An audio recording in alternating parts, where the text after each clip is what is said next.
오늘 제 강의는 제목이 세계문학은 한국문학의 거울인가, 그리고 부제는 비교문학론 이후예요. 그죠? 그래서 우선 13마리 세계문학, 한국문학, 비교문학론 요 세 개예요. 그죠? 그래서 우선 저기를 하기 전에 세 개의 키워드를 정리를 좀 한번 하겠습니다. 세계문학이란 말은 원래 누가 만든 말이에요? 괴테 벨트 리테라투어.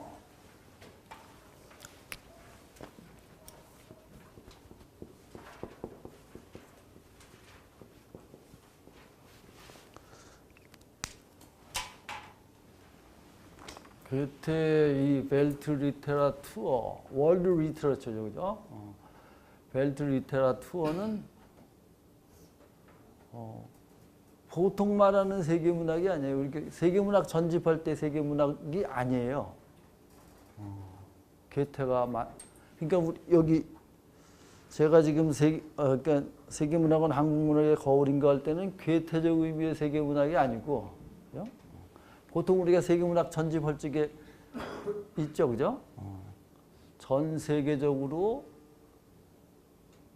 전 인류적 교양의 네트워크, 교양으로서의 세계문학, 그죠? 그러니까 어떤 한 나라, 어떤 한 시대를 넘어서 우리 이제 고전이 되는 게 뭐예요? 고전이 되는 거는 언어의 경계를 넘고 시대를 넘는 거예요. 그래서 이월 가치를 가질 때 고전이라고 그래요. 이월 가치. 그 세계문학, 이게 지금 괴테적 세계문학이 아니고 그냥 보통 세계문학이라고 할 때는 이월적 가치를 가진, 언어의 경계를 넘고 시간의 경계를 넘어서 경계를 넘은 그러한 책들, 그죠? 그러한 저작들을 세계문학이라고, 그런 정전의 위치에 오른 그런 고전들을 세계문학이라고 부르는데, 그런 의미가 아니고, 제가 쓴 말은 거기에 가까운 거고, 그죠? 원래 세계문학이란 말을 만들어낸 괴테가 썼던 벨트 리테라투어는 말하자면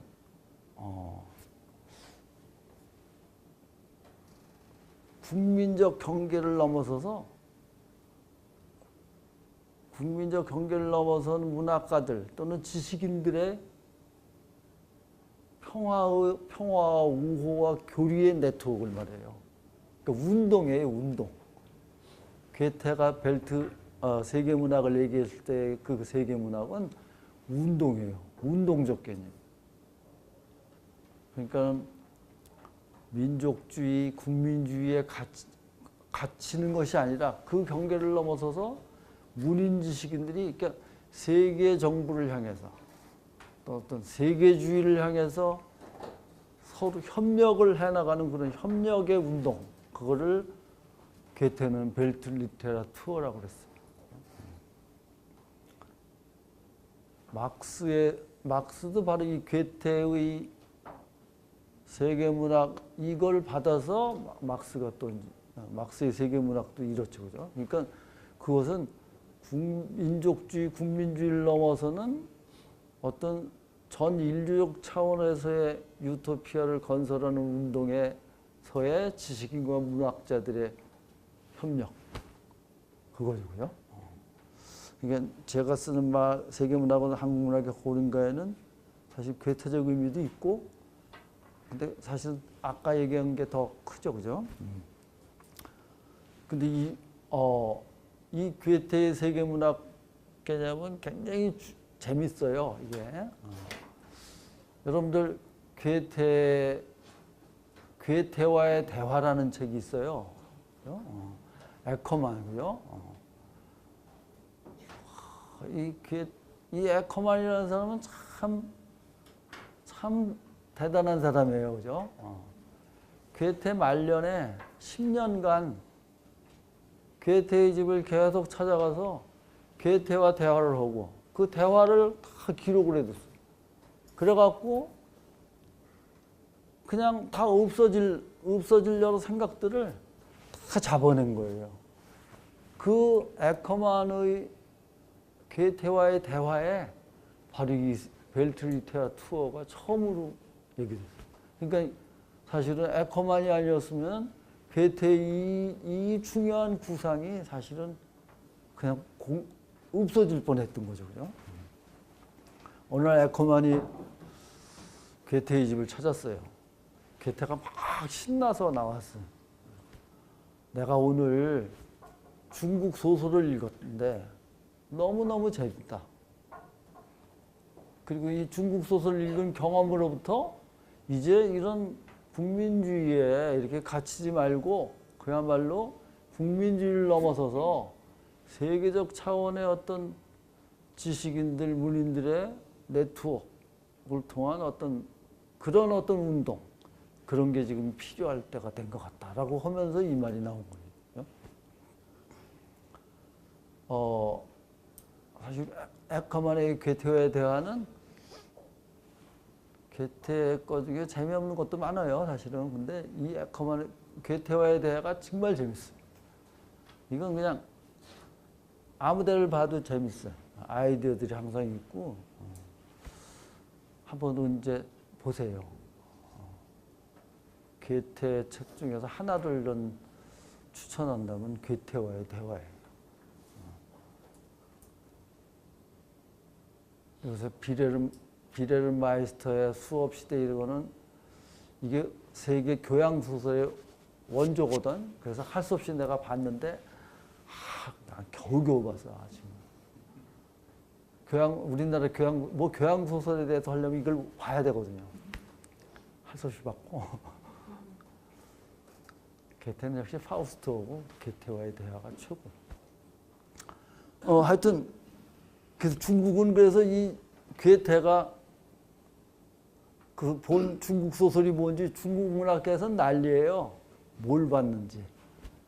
근데 뭐 이제 찾아낸 걸 보니까 그게 유명한 소설이 아닌데 참 희한하죠. 그렇게 유명하지 않은 소설이 어떤 때는 때로 이렇게 강력한 영향을 주기도 해요. 그죠? 우리도 가끔 이렇게 감동받을 때 보면 창피한 영화보다 갑자기 눈물이 콩 나오는 때 있잖아요. 그죠? 이 눈물하고 이 감동하고는 이게 좀, 예. 그러니까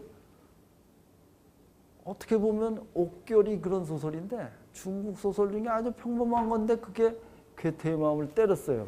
그 번역이라는 게 베냐민이 얘기했듯이 참 굉장한 거예요. 그냥 베냐민에 의해서 번역이 얼마나 중요한 것인가가 이제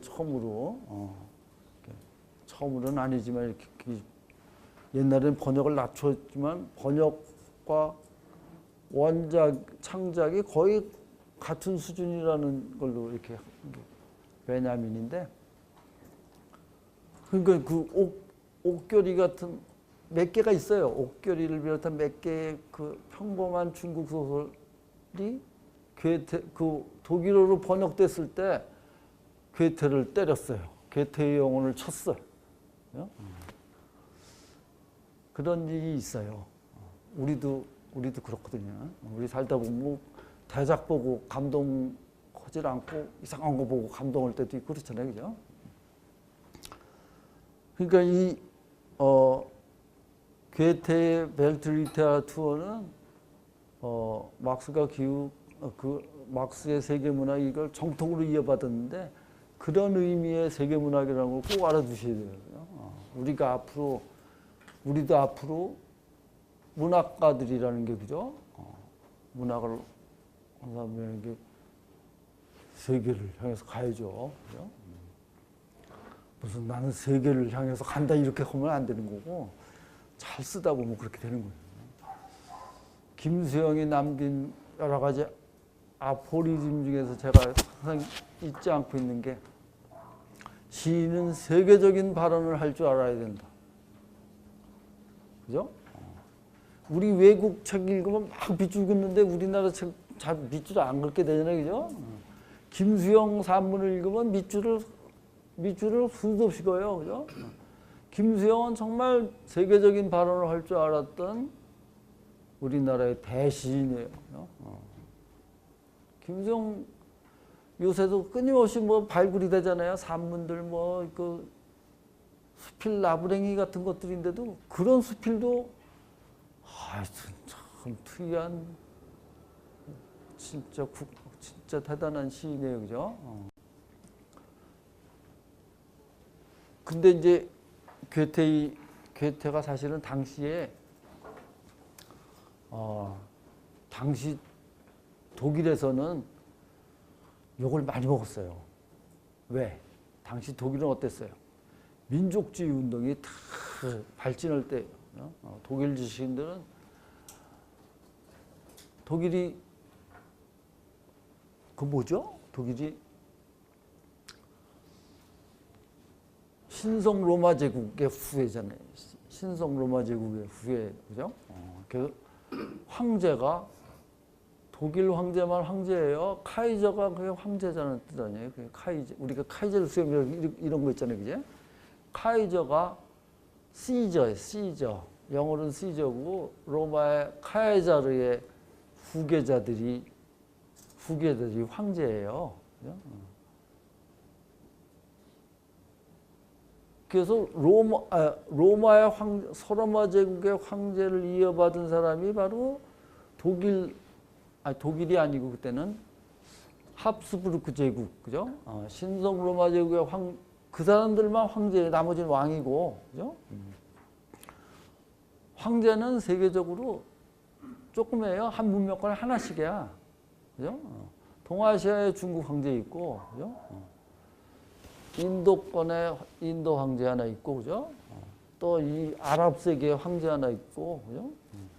서로마의 황제 하나 있고, 동로마의 황제가 있고, 그죠? 동로마 황제가 동로마가 없어져서 어디로 갔어요?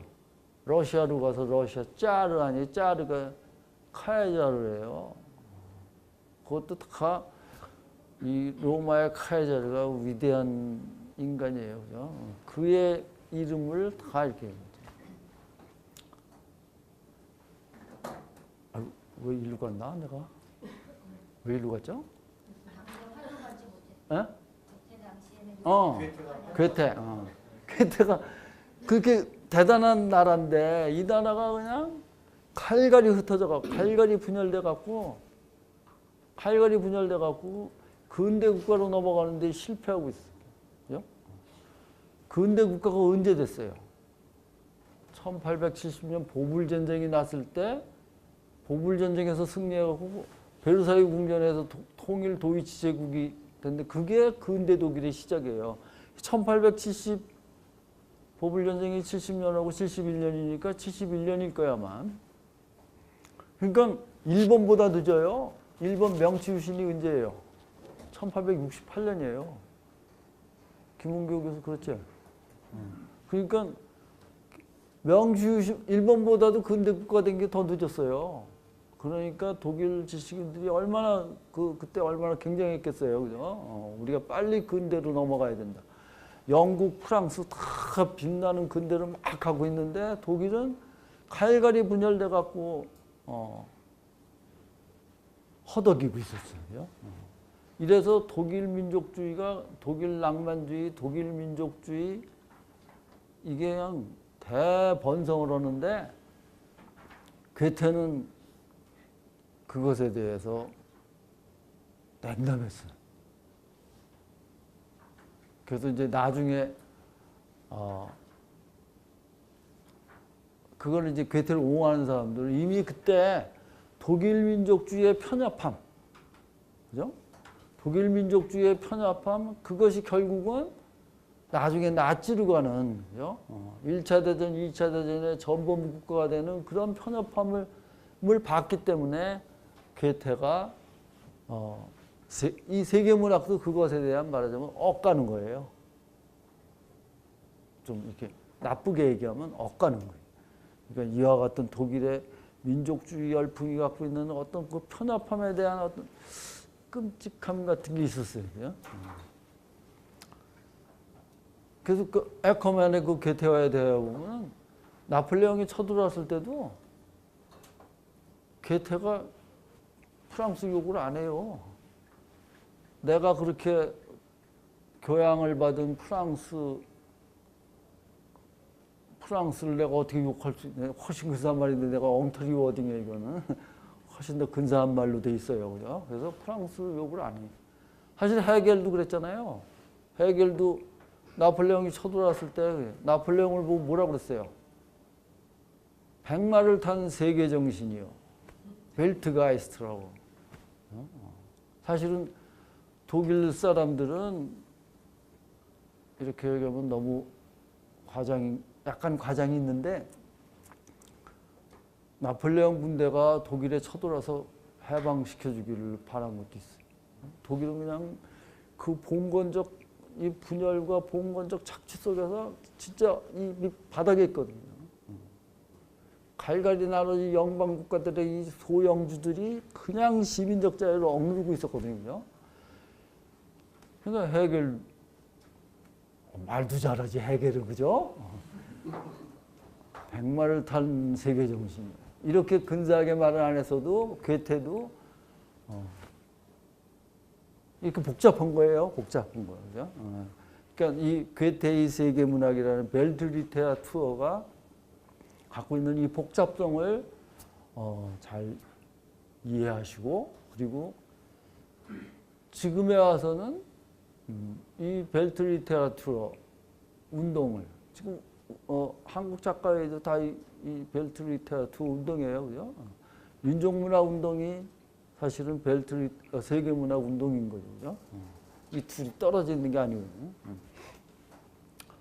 이걸 닫아놓고 민족문화 활동에 이게 화시즘으로 갈 수도 있는 거예요, 그죠? 그러니까 하여튼 항상 그거를 우리가 저기래요.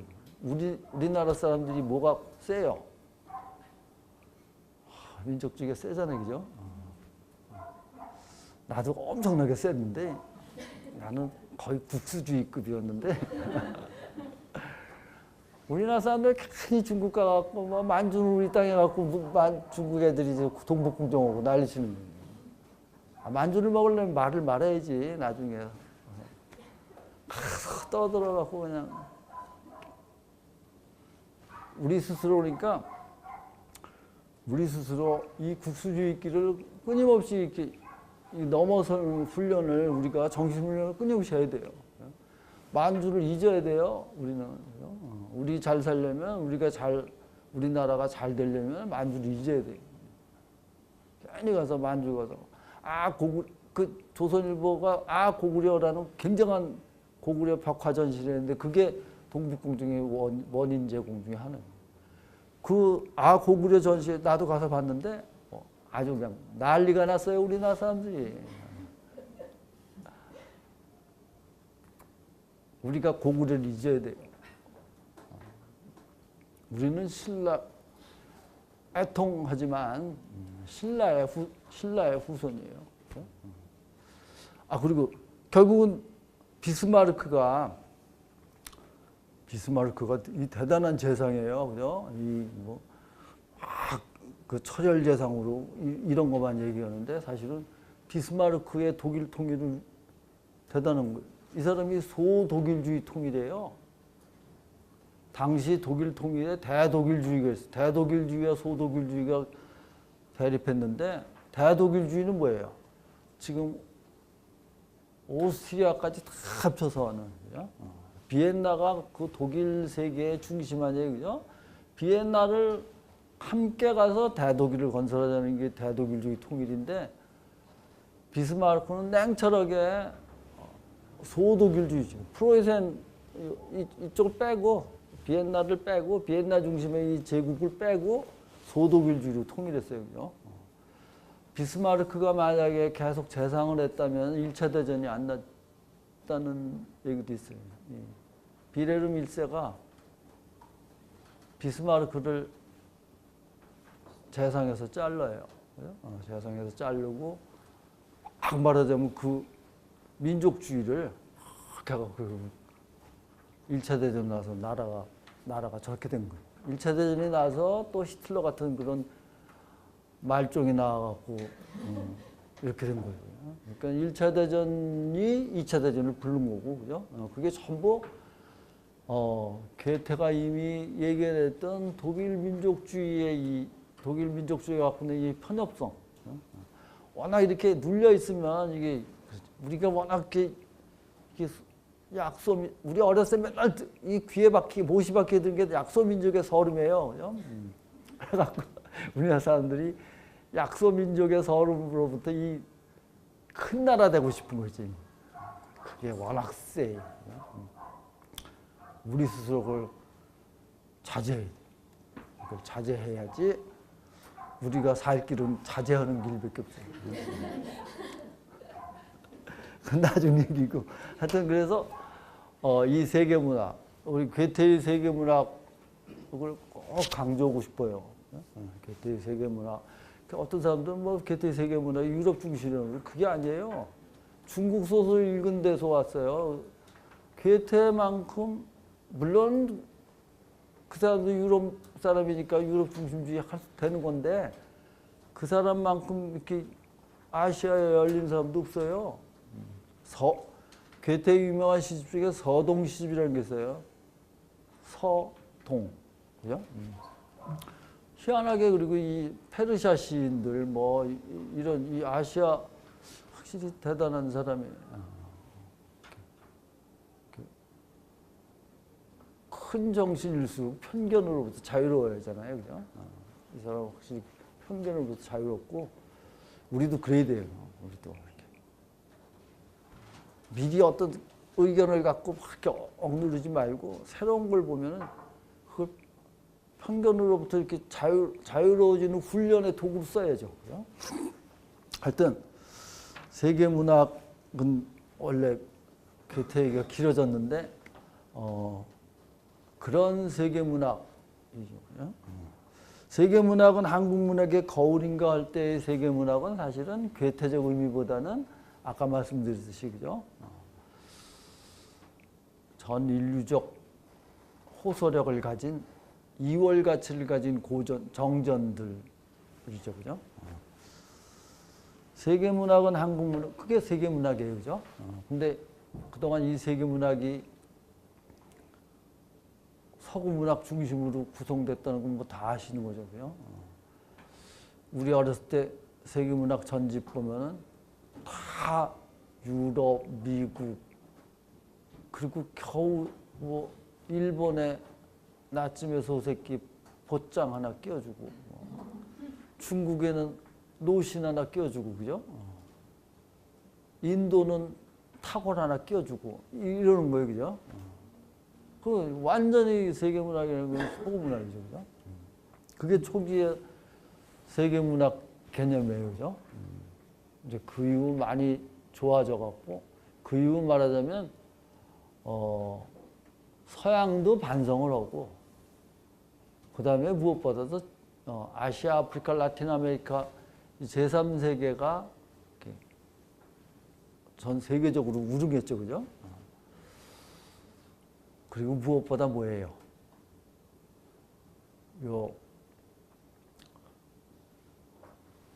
전에 종속 이론가들은 세계를 주변부하고 중심부, 그러니까 페리페리와 코아로 이렇게 했어요, 그죠? 그래서 종속인 페리페리 주변부에 있는 국가는 절대로 중심부에 못 들어간다는 거죠. 그랬는데 세계적으로 기적이 일어난 게 뭐예요? 네 마리의 용이에요. 오래간만에 쓰네. 네 마리의 용. 네 마리의 용 때 그때 우리가 용 되는 때였어요. 네 마리의 용이 뭐 어디예요? 중국이 아니에요. 싱가포르, 홍콩, 대만, 한국. 요 네 마리의 용. 얘네들이 갑자기 어떻게 됐어요? 용 됐어요. 주변부 국가들은 결코 스스로 자본주의적 발전을 이룰 수 없다고 그랬는데 이 네 나라가 근대 불임론, 막스 웨버서부터 이렇게 근대 불입론이에요, 그죠? 유교 국가, 유교라는 것은 근대로 갈 수 있는 내부에 싹이 없는 것이기 때문에 동아시아, 인도나 뭐 아시아나 인도를 비롯한 이쪽하고 동아시아는 근대 불입론이에요. 근대로 절대로 갈 수 없다. 그러니까 막스도 그렇잖아요, 사실. 그죠? 막스의 인도론이나 이런 거 보면 야박한 사람이에요, 그 사람. 그죠? 인도는 자본주의, 저 서양 제국주의 침탈을 통해서 말하자면 이것도 훨씬 더 근사한 워딩인데 내가 오늘은 훨씬 근사한 워딩을 통해서 하여튼 이 서양 침략, 자본주의적 침략이 불가피하다는 거예요. 인도에 말하자면 그것이 갖고 있는 일정한 해방적 기능을 아주 야박하게 얘기해요. 인도 사람이 보면 진짜 화날 것. 동구에 대해서는 더해요. 막 아주 죽여. 그러니까 그 사람도 그러니까 기본적으로는 서구 중심주의자예요. 그죠? 하여간 네 마리 용이 주변부에서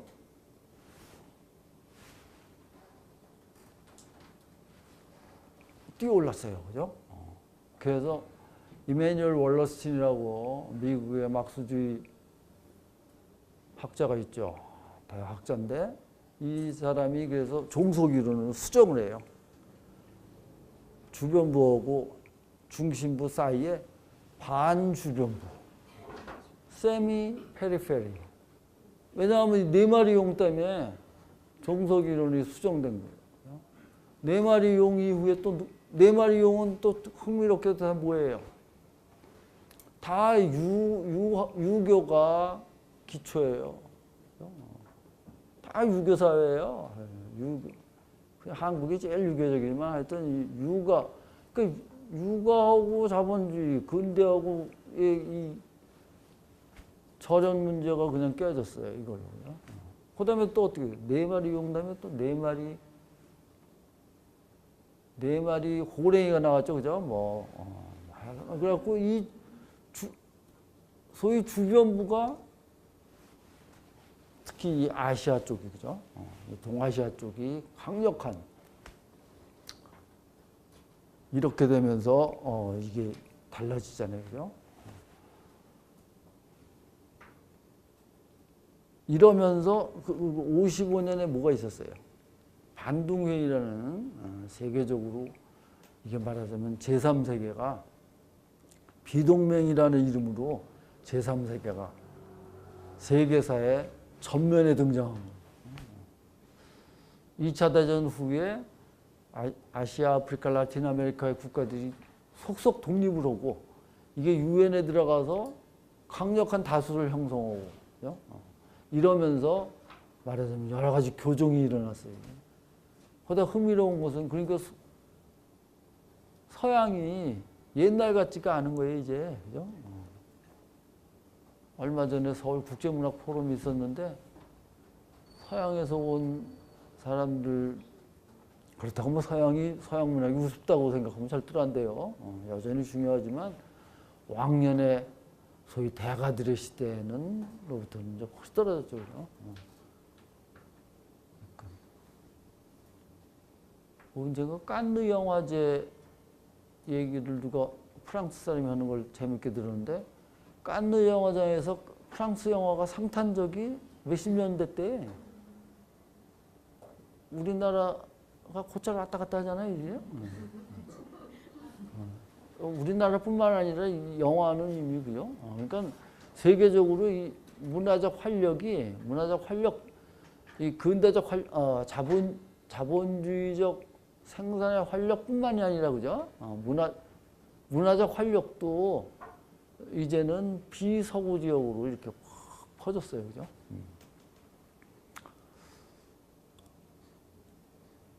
이렇기 때문에 이제 서구 문학 중심의 세계 문학이라는 말은 성립이 이제 안 되죠, 그죠? 그러니까 요새 새로 만드는 세계문학 전집에는 유럽, 미국, 그다음에 아시아, 아프리카, 라틴 아메리카가 다 이렇게 골고루 들어가 있죠.